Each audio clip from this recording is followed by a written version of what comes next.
Bismillahirrahmanirrahim. Alhamdulillah wassalatu wassalamu ala Rasulillah wa ala alihi wa sahbihi wa man tabi'ahum bi ihsan ila yaumil qiyamah wa ba'du.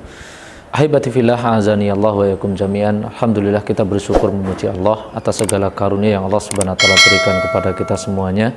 Yang mudah-mudahan setiap apapun yang Allah Subhanahu wa taala anugerahkan kepada kita menjadikan kita hamba-hamba yang selalu mensyukuri nikmatnya dan selalu mengais pahala dari apa yang Allah Subhanahu wa taala anugerahkan kepada kita semuanya.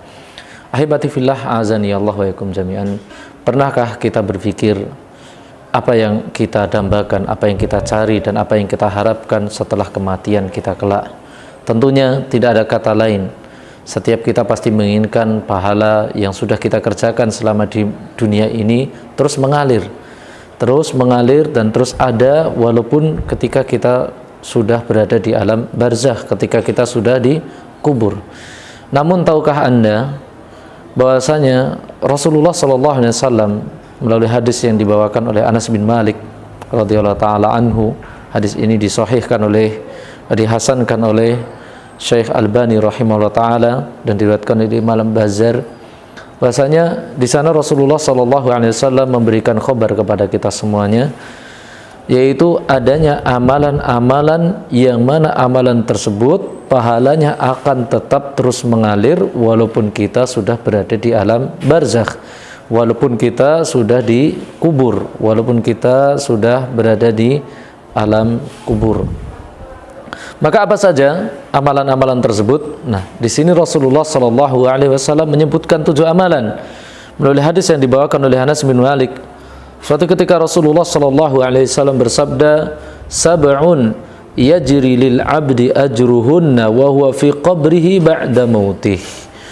Kata Rasulullah, ada 7 hal yang mana pahalanya akan tetap mengalir bagi seorang hamba walaupun atau dia sudah terbaring di dalam kuburnya setelah wafatnya dia. Maka apa 7 pahala tersebut? 7 amalan yang mana pahalanya akan terus mengalir walaupun kita sudah meninggal. Maka dia adalah Rasulullah SAW bersabda, yang pertama adalah man 'allama ilman.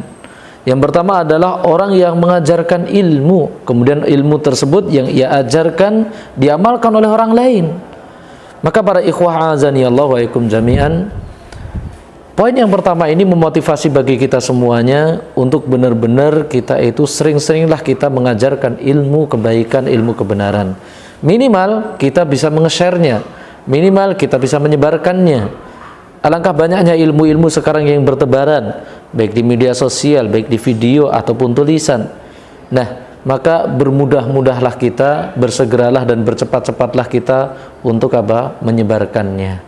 Itu yang pertama, yaitu man 'allama ilman. Yang kedua, kata Rasulullah SAW, yaitu au ajra nahron.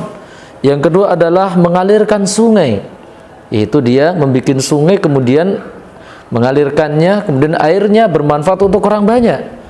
Maka selagi sungai tersebut atau air tersebut yang ia bikin, yang mengalir tersebut dimanfaatkan oleh orang lain, walaupun yang membuat atau seandainya kita membuat kemudian kita sudah meninggal, maka ketahuilah pahalanya akan tetap terus mengalir, karena air yang kita bikin atau sungai yang kita alirkan itu kemaslahatan untuk seluruh makhluk. Itu yang kedua. Yang ketiga, kata Rasulullah SAW adalah hafara bi'ran atau orang yang menggali sumur. Demikian juga orang yang menggali sumur, yaitu seperti kondisi yang kedua, yang mana air sumur yang kita gali pun juga bermanfaat untuk orang banyak. Demikian juga pahalanya juga akan terus tetap mengalir. Yang selanjutnya, kata Rasulullah SAW, au gharasa nakhlan, yaitu orang yang menanamkan kurma.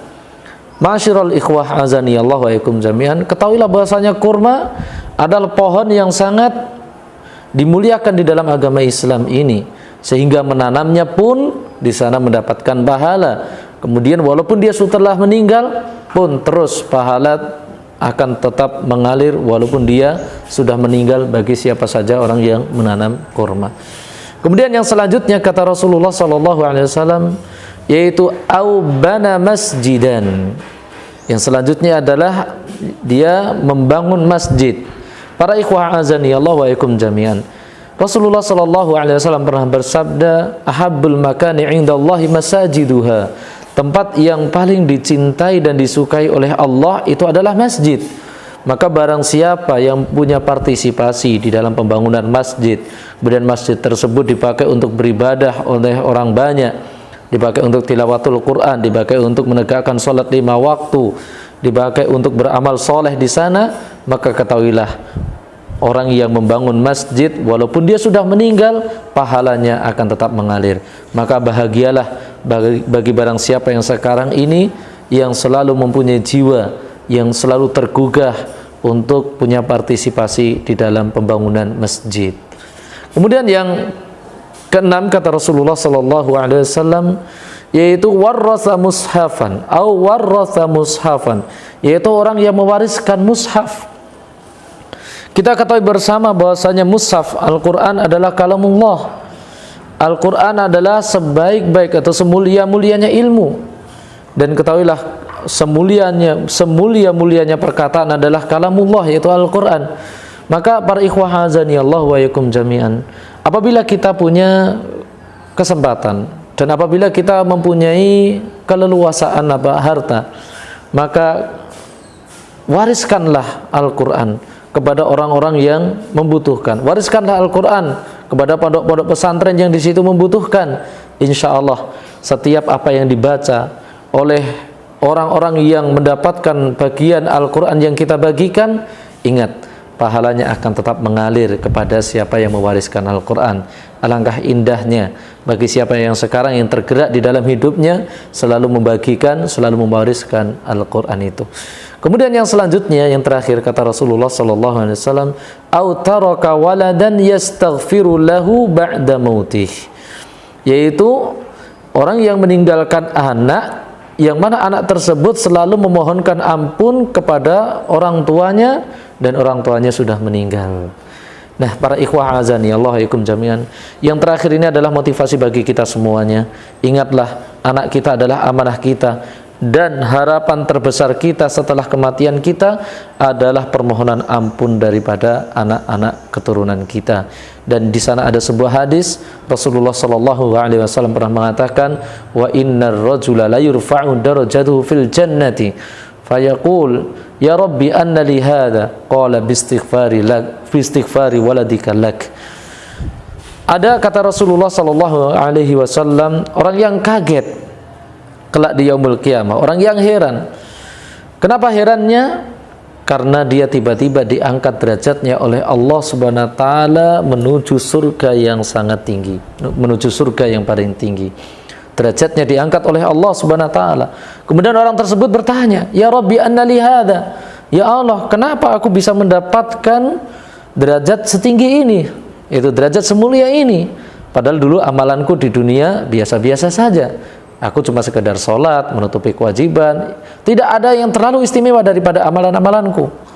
Maka di sana Allah Subhanahu wa taala menjawab bistighfari waladika lak, yaitu dengan sebab istighfar, permohonan ampun daripada anak-anak keturunanmu. Maka dari sini ini menjadikan motivasi bagi kita semuanya untuk benar-benar mengarahkan anak-anak kita menjadi anak-anak yang soleh. Arahkan anak-anak kita, tunjukkan kepada mereka agar terarah, agar menjadi orang-orang yang soleh. Sudah barang tentu orang yang soleh, anak yang soleh akan selalu beristighfar, memohonkan ampun kepada kedua orang tuanya. Maka bahagialah bagi siapa sekarang yang mempunyai anak keturunan yang di sana terarah, yaitu yang di sana soleh, yang setiap harinya diisi dengan yaitu Al-Quran, diisi dengan kedekatan dirinya dengan Allah Subhanahu wa taala. Nah, para ikhwah azani Allah wa yakum jami'an, inilah kata Rasulullah sallallahu alaihi wasallam 7 amalan yang mana amalan tersebut akan terus mengalir pahalanya bagi siapa saja yang mengamalkannya walaupun dia sudah meninggal. Apa saja 7 tersebut? Kata Rasulullah sallallahu alaihi wasallam, yang pertama adalah orang yang mengajarkan ilmu. Kemudian yang kedua adalah orang yang mengalirkan sungai.